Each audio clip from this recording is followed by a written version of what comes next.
트럼프 대통령의 관세 선언은 팬데믹 이후 가장 심각한 세계 증시 쇼크를 유발했고, 이는 곧 글로벌 경기 침체에 대한 공포로 번지고 있는 상황입니다.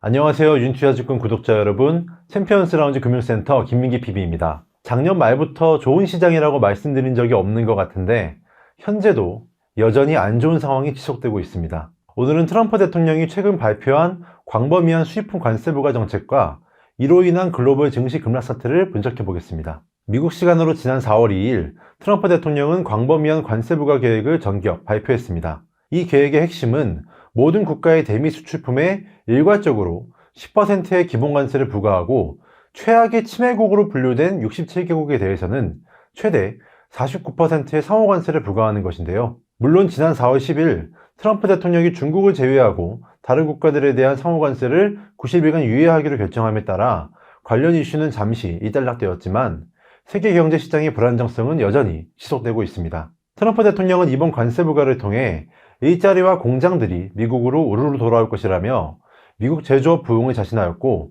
미국 농부들과 목장주들을 위해 함께 일어서겠다고도 언급하며 지지층을 의식한 발언을 내놓았습니다. 이번 관세 조치는 트럼프 대통령이 대선 캠페인에서 공약했던 아메리카 퍼스트 무역 공약의 연장선으로 볼 수 있는데요. 특히 지난 대선에서 러스트벨트 지역의 노동자들과 경제적 어려움을 겪는 계층의 지지를 얻어 재집권에 성공한 후 취임 70여일 만에 사실상의 글로벌 무역 전쟁을 선포한 셈입니다.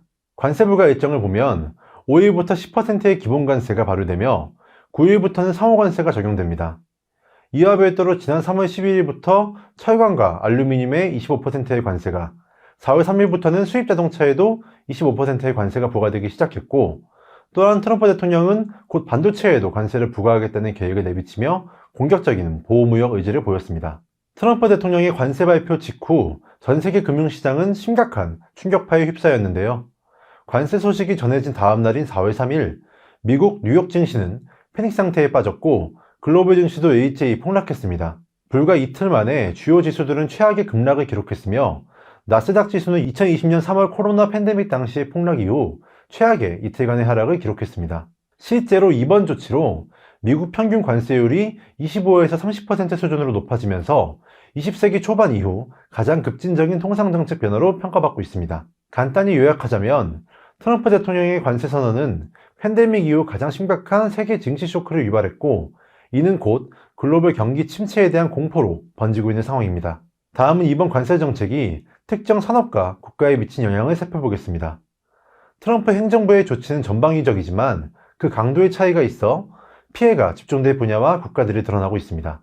우선 관세 대상국을 보면 개발도상국을 포함한 아시아 국가들이 높은 상호 관세율이 지정되었는데요. 중국의 경우에는 기존 평균 관세 20%에 추가로 34%가 더해져 총 54%에 이르는 관세 폭탄이 부과됐고, 한국은 25% 상호 관세 대상, 일본은 24%, 베트남은 46%, EU는 20%의 관세가 각각 부과되었습니다. 반면 영국, 호주 등 일부 영연방 소속의 우방국들은 약 10%의 비교적 낮은 관세가 부과되었습니다. 이처럼 트럼프 행정부는 우방과 비우방에 가리지 않고 광범위한 관세를 적용하면서도 영미권 핵심 동맹에는 다소 낮은 세율을 적용한 점이 특징이었습니다. 산업별로 보면 자동차, 철강, 화학, 전자제품 등 대미 수출 비중이 높은 제조업 분야가 직격탄을 맞았는데요. 미국 증시에서도 수입 부품 의존도가 높은 기업들의 주가가 급락했으며 관세 부과 대상국의 생산 기지를 둔 다국적 기업들도 큰 타격을 받았습니다. 한편 반도체와 같은 첨단 산업 분야도 관세 부과 대상으로 검토 중이어서 한국과 대만과의 협상에서 중요한 카드로 사용될 가능성도 있다고 개인적으로 생각합니다. 이번 미국발 관세 공세에 대응하여 각국 정부들도 긴박하게 대책을 모색하고 있는데요. 중국은 즉각적으로 맞불을 놓으면서 보복 관세 부과를 예고했고, 일각에서는 이번 관세 조치가 중국에게 오히려 기회로 작용할 수 있다는 분석도 나오고 있습니다.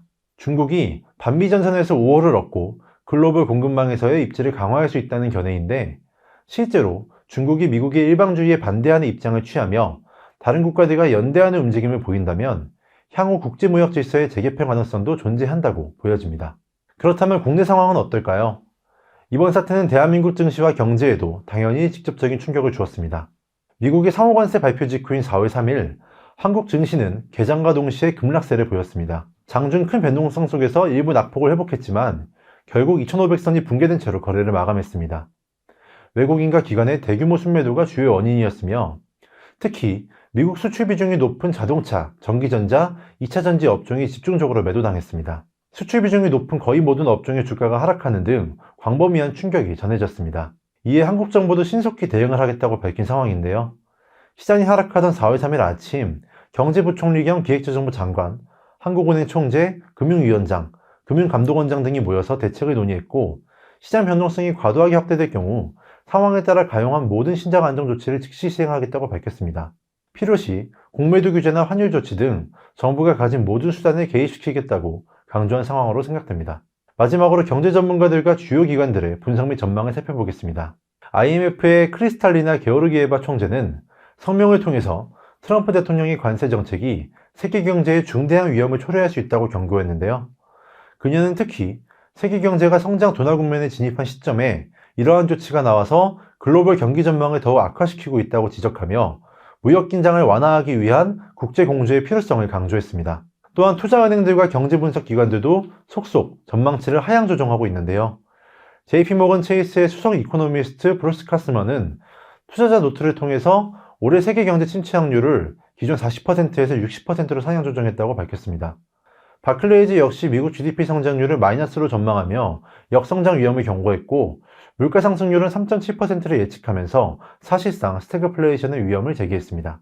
미국 연준의 통화정책 경로에도 변화가 예상되는데 로이터 통신은 관세 충격으로 인해 연준이 6월부터 금리 인하에 나설 것이라는 전망이 힘을 얻고 있다고 보도했습니다. 이처럼 세계 경제가 많이 혼란스럽고 방향성을 예측하기 어려운 상황으로 저 또한 섣불리 투자 방향을 제시해드리기가 쉽지 않은데요. 이러한 시기에 드릴 수 있는 말씀은 감정적인 매도보다는 냉철한 대응이 중요하다는 것입니다. 시장이 언제 반등할지에 집중하기보다는 매크로 경제 상황이 완화됐을 때 강한 주가 추세를 보일 주도 섹터를 찾는 것이 필요합니다. 글로벌 매크로 충격이 지나간 후에는 주도 섹터의 반등이 시장 전체의 회복 속도보다 빠르게 나타나고 그 상승폭도 매우 클 것으로 예상됩니다. 이러한 주도 섹터에 대한 아이디어는 다음 영상에서 자세히 말씀드리도록 하겠습니다. 오늘 준비한 내용은 여기까지입니다. 더 유익한 내용으로 돌아오겠습니다. 감사합니다.